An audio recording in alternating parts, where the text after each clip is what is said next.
Well, we're on a rooftop at the moment, Gita, and we're seeing some pretty extraordinary scenes. Let me just show you. I'll move out of the shot and show you what we can see in the direction of the Gaddafi compound. And you see that billowing smoke. We're actually lying pretty low on this rooftop because although we're some distance away, we've heard that there are snipers firing in this direction at our position or near our position. It is a very volatile situation, but it's very clear that there is a major battle raging right now inside that compound. We're certainly hearing the sound of small arms, we're hearing heavy guns too, and we're hearing Grad missiles being fired. Some of those Grad missiles appear to be being fired from within the compound to those that are attacking the compound and trying to enter that compound. I think anyone in the centre of Tripoli, if they look from a high position, will see this scene right now, the scene of this billowing black smoke, a hugely symbolic scene because this sprawling compound in the centre of the city has been the centre of power here for years. And we can hear the sound of gunshots in the distance, James. Is all of the fighting, though, concentrated around the compound?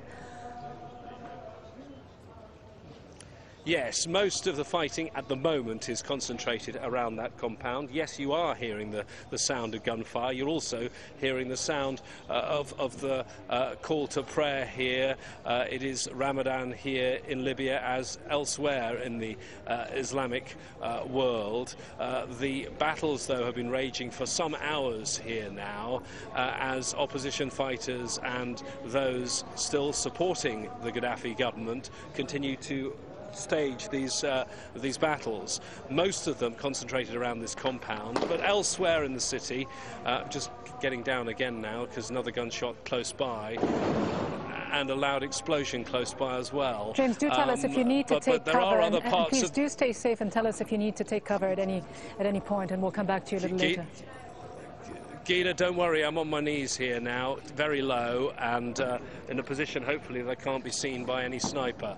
So I can, though, still see the pictures that you're seeing, and just listen to the sound of those heavy explosions, heavy gunfire taking place right now, mixed with the sound of the loudspeakers and the religious singing. Well, let's listen a little bit to what we are hearing, and these are other pictures that are coming through right now, live pictures, we understand. Grey skies, plumes of smoke rising from behind what we believe to be the area surrounding Bab al-Aziziyah, Muammar Gaddafi's official residence, his compound. There have been reports of NATO planes flying low overhead. Still no firm indication as to whether or not NATO's planes have been involved in military airstrikes. James, has there been any indication whatsoever that NATO has been involved in airstrikes? Because we still do not know for sure what is the extent of its current military involvement within the capital itself. Well, certainly I've heard the sound of NATO planes overhead. I haven't seen any airstrikes since I've been in this position, and my colleague Zaina Hodder, who's also in this immediate area and a bit closer to the compound, she says she has not seen any NATO airstrikes. However, some other media are reporting those airstrikes. We cannot, I'm afraid, confirm them, and as you say yourself, the NATO spokesman at this stage in that news conference that took place in the last hour also not confirming that.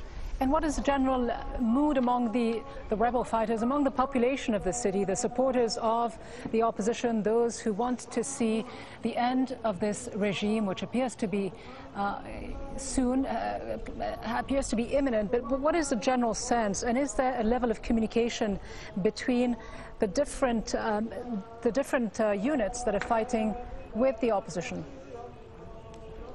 Well, I think the general view, and I think it would be shared between those opposition fighters and the ordinary population, is one of concern. I think anyone who's in this city will know what a volatile, unstable place it is right now. The opposition may have more control of parts of the city than the pro-Gaddafi forces, but the reality is this: there really is no control, no authority at the moment in this city. Even where you see the opposition flag flying, you also are hearing gun battles going on. There are snipers on top of buildings. Ordinary people, don't see many of them on the streets. For a busy capital city, a populated capital city, the streets seem pretty empty. Most people, I think, staying at home, staying indoors, keeping their families, their children away from the streets as they watch, very tensely, they watch what's going on in their city, which will decide the future of their city and the future of their country. And of course, both sides still claiming to control a majority of the territory, but neither in full control of the situation yet. All this will be adding to the sense of tension, of frustration among the population itself. I think so. I mean, they've had a lot to put up with here in the city of Tripoli, and the conditions are really poor now. Many parts of the city, they have no electricity, they have no water. This is a very difficult life for the people, and of course, because of the violence that's going on, and they never know where it's going to break out, very hard for them to get out, find anything in the shops. Even if they did get out, they wouldn't find many shops open, and they wouldn't find much to buy, Gita.